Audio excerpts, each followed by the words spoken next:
Morning students. मेरा नाम विष्णु शर्मा है। मैं लेक्चरर हूँ कंप्यूटर साइंस डिपार्टमेंट में गवर्नमेंट पॉलिटेक्निक कॉलेज दौसा में।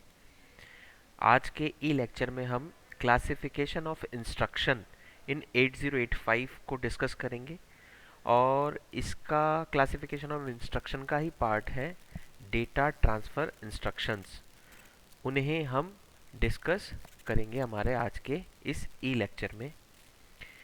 हमारा जो ये ई लेक्चर है ये कंप्यूटर साइंस के subject code CS 208 microprocessor and interfacing subject से रिलेटेड है। देखिए, इंस्ट्रक्शन सेट जो होता है 8085 में, an instruction is a binary pattern. एक इंस्ट्रक्शन क्या होता है? एक बाइनरी पैटर्न होता है design inside a microprocessor to perform specific function, जो कि डिज़ाइन किया जाता है किसमें? माइक्रो प्रोसेसर में। किस लिए? कोई स्पेशल फंक्शन, कोई स्पेशल टास्क को परफॉर्म करने के लिए डिज़ाइन किया जाता है। इसे हम क्या कहते हैं? इंस्ट्रक्शन कहते हैं। ठीक है, इंस्ट्रक्शन क्या हो गया? बाइनरी पैटर्न हो गया जो कि डिज़ाइन किया जाता है माइक्रो प्रोसेसर में। किस लिए? परफॉर्म करने के लिए। क्या परफॉर्म करने के लिए? कोई स्पेशल फंक्शन और स्पेशल टास्क परफॉर्म करने के लिए। The entire group of instructions that A microprocessor support is called instruction set.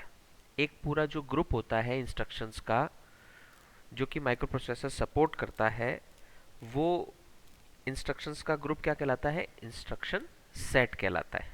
ठीक है, 8085 जो माइक्रोप्रोसेसर है इसमें कितने इंस्ट्रक्शंस हैं? 246 इंस्ट्रक्शंस हैं। 246 इंस्ट्रक्शंस परफॉर्म कर सकता है कौन? 8085 micro processor. Each instruction is represented by 8 bit binary value. ठीक है, जो इंस्ट्रक्शन रिप्रेजेंट करता है अपने आप को, वो 8 बिट बाइनरी वैल्यू ऑक्यूपाई करता है। ठीक है, these 8 bits of binary value is called opcode और इंस्ट्रक्शन बाइट और ऑपरेशन कोड। ठीक है, ये जो 8 बिट बाइनरी वैल्यू जो होती है ये क्या कहलाती है? ऑपकोड कहलाती है या ऑपरेशन कोड कहलाती है, या आप इसे इंस्ट्रक्शन बाइट भी कह सकते हैं। तो ये तो था इंस्ट्रक्शन सेट ऑफ 8085 का इंट्रोडक्शन। अब अगर हम बात करेंगे इनकी क्लासिफिकेशन की, क्लासिफिकेशन ऑफ इंस्ट्रक्शन सेट्स की, ये जो 246 इंस्ट्रक्शंस हैं 8085 में, अगर हम उन्हें डिवाइड करें उनके परफॉर्मेंस के हिसाब से, वो किस तरीके के टास्क परफॉर्म करते हैं आफ्टर एग्जीक्यूशन इन माइक्रो प्रोसेसर, तो हम इन्हें डिवाइड कर सकते हैं सबसे पहले डेटा ट्रांसफ़र इंस्ट्रक्शन में, फिर एरिथमेटिक इंस्ट्रक्शंस में, फिर लॉजिक इंस्ट्रक्शन में, लॉजिकल इंस्ट्रक्शंस, फिर ब्रांचिंग इंस्ट्रक्शंस में और कंट्रोल इंस्ट्रक्शंस में। तो ये 5 कैटेगरीज में अपन इनको इंस्ट्रक्शंस, जो 246 इंस्ट्रक्शंस हैं 8085 माइक्रो प्रोसेसर के, उन्हें हम डिवाइड कर सकते हैं। अब आज के ई लेक्चर में हम क्या करेंगे? डेटा ट्रांसफ़र इंस्ट्रक्शन को स्टडी करने की कोशिश करेंगे। देखिए, डेटा ट्रांसफ़र इंस्ट्रक्शंस क्या होते हैं? These instructions move data between registers और between memory and registers। देखिए, इस तरह के इंस्ट्रक्शंस होते हैं जो कि डेटा को मूव करवाने के काम में आते हैं। कहाँ पर? रजिस्टर्स में और बिटवीन मेमोरी एंड रजिस्टर्स में। या तो रजिस्टर टू रजिस्टर में आप इनको, डेटा को आप मूव करवाने में काम में ले सकते हो, या आप मेमोरी और रजिस्टर्स के अंदर आप इन्हें, डेटा को, इन डेटास को मूव करवाने के अंदर इन इंस्ट्रक्शंस को आप काम में ले सकते हो। These instructions copy data from source to destination. ये इंस्ट्रक्शन क्या करते हैं? डेटा को कॉपी करते हैं। कहाँ से? सोर्स टू डेस्टिनेशन में। ठीक है। फर्दर हम एग्जाम्पल्स उन इंस्ट्रक्शंस के देखेंगे तो थोड़ा और डिटेल में समझ में आएगा। While copying the content, the source are not modified। देखिए बहुत इंपॉर्टेंट बात है, जब भी इस तरह के इंस्ट्रक्शंस को परफॉर्म किया जाता है और परफॉर्म करते टाइम जब आप कॉपी करते हैं डेटा की, तो आपका जो सोर्स कंटेंट्स होते हैं मेन फाइल के, मेन सोर्स के कंटेंट्स कभी भी क्या नहीं होते, मॉडिफाइड नहीं होते कॉपी करने में। ठीक है, वो एज इट इज बने रहते हैं। देखिए एक एग्जांपल देखते हैं। मूव भी आप ऑप कोड से समझ पा रहे होंगे। मूव जो इंस्ट्रक्शन है, MOV मूव, ये move instruction data transfer instruction का ही क्या है, पार्ट है। और ये किस लिए काम में आता है, copy from source to destination. आपके सोर्स से डेस्टिनेशन में कॉपी, डेटा को कॉपी करने के अंदर काम में आता है। This instruction copies the contents of the source register into the destination register. ठीक है, सोर्स रजिस्टर से आपका डेटा कॉपी किया जाता है कहां पर, डेस्टिनेशन रजिस्टर में। ठीक है, the content of source register are not altered, मतलब सोर्स रजिस्टर का किसी तरह की उससे छेड़छाड़ नहीं होगी, कंटेंट के अंदर उससे किसी तरह की काटछांट नहीं होगी। ठीक है, डेटा एज इट इज बना रहेगा आपके सोर्स रजिस्टर का। If one of the operands are in a memory location, ठीक है, आप सपोज कीजिए आपका जो ऑपरेंड है वो एक मेमोरी लोकेशन है, its location is specified by the content of HL register. और उसकी लोकेशन कहाँ स्पेसिफाइड होगी, किसके अंदर स्पेसिफाइड होगी, जो HL पेयर रजिस्टर होता है उसके अंदर उसकी मेमोरी लोकेशन स्पेसिफाइड होगी। ठीक है, समझ गए आप।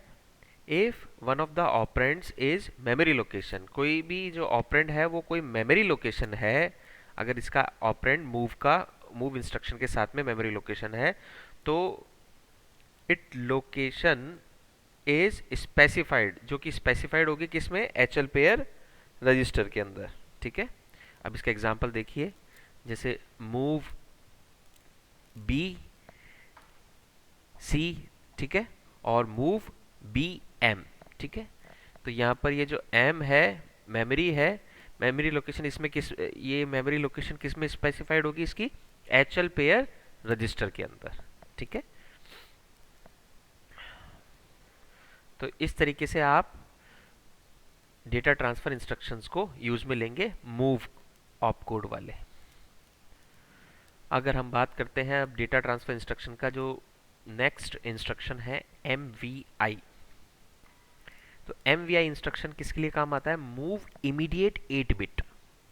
ये काम किसके लिए आता है, MVI ऑप कोड का जो डेटा ट्रांसफर इंस्ट्रक्शन है वो किस लिए काम आता है, मूव इमीडिएट, इमीडिएटली मूव करने के लिए आता है 8 बिट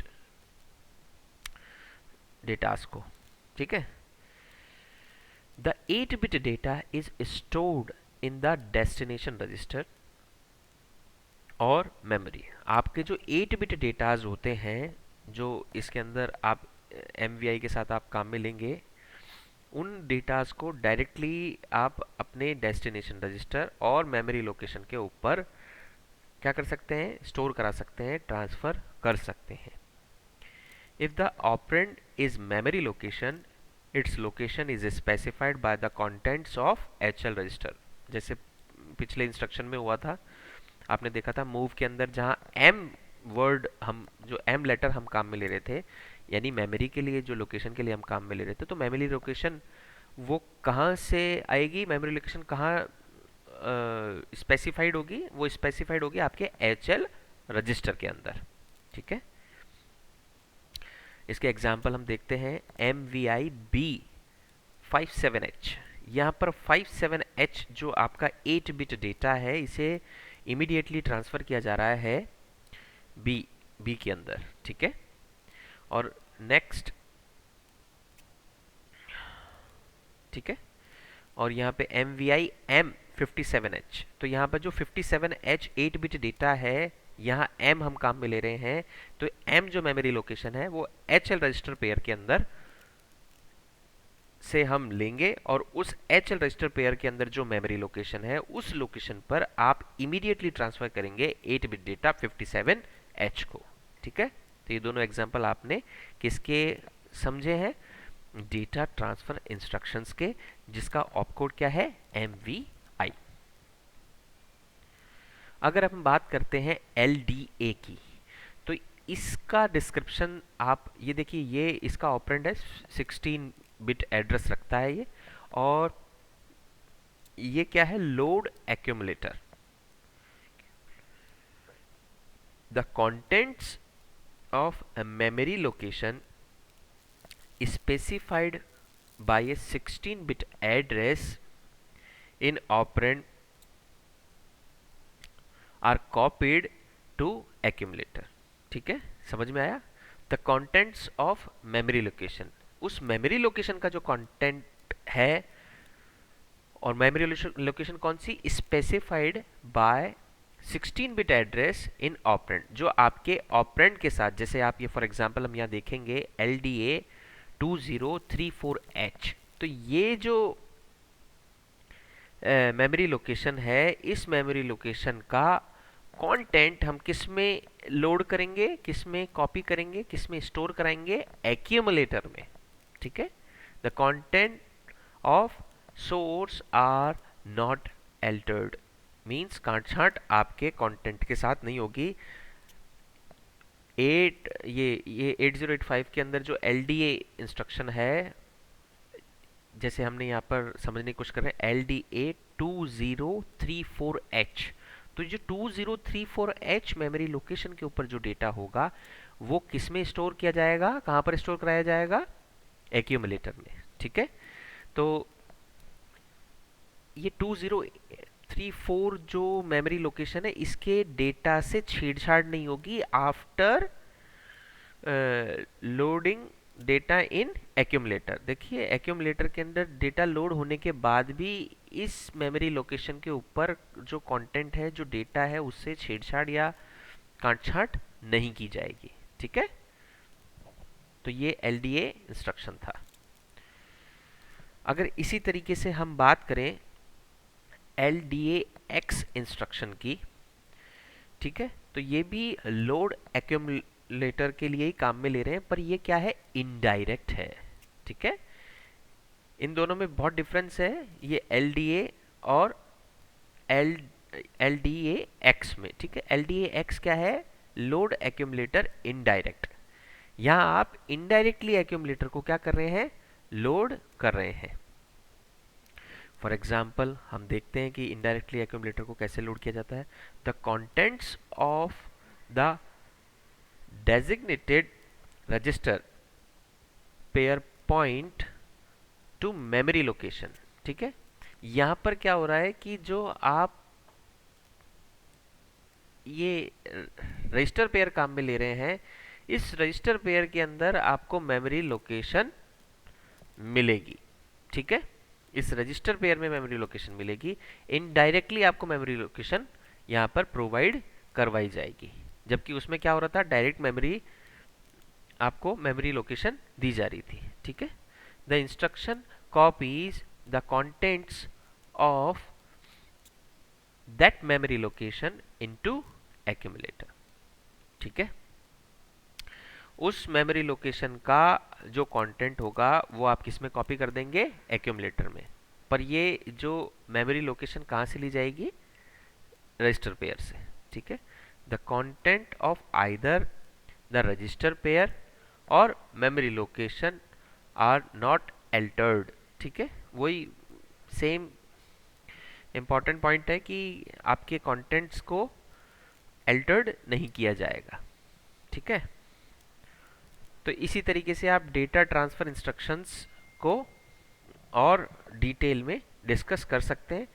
इसी तरीके से इसके काफ़ी सारे और भी इंस्ट्रक्शंस हैं, उन्हें आपको डिटेल में स्टडी करना होगा, और सेम ये सारे instructions data transfer point of view से काम में लिए जाते हैं। नेक्स्ट लेक्चर में हम एरिथमेटिक इंस्ट्रक्शंस को डिस्कस करेंगे। Thank you so much.